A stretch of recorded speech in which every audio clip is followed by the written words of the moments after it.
Okay, hello everyone. Here I want to provide a tutorial on how to improve location accuracy on Infinix GT20 Pro 5G device.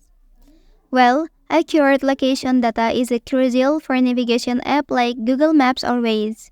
Improve accuracy help you get precise direction, avoid getting lost, and reach your destination efficiently.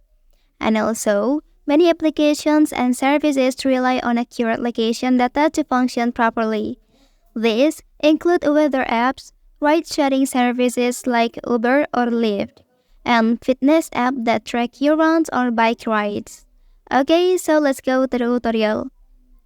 First thing first, open the Settings app on your device. Okay, once in the Settings app, simply scroll down and then select the location option.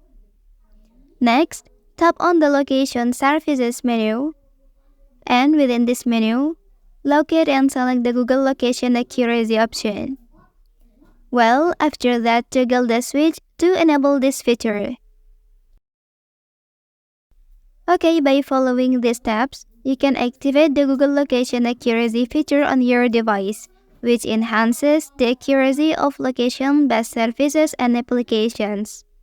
Well, that's the tutorial on how to improve location accuracy on Infinix GT20 Pro 5G device. If you are helped by this video, don't forget to like and subscribe to get other information from this channel. Thank you.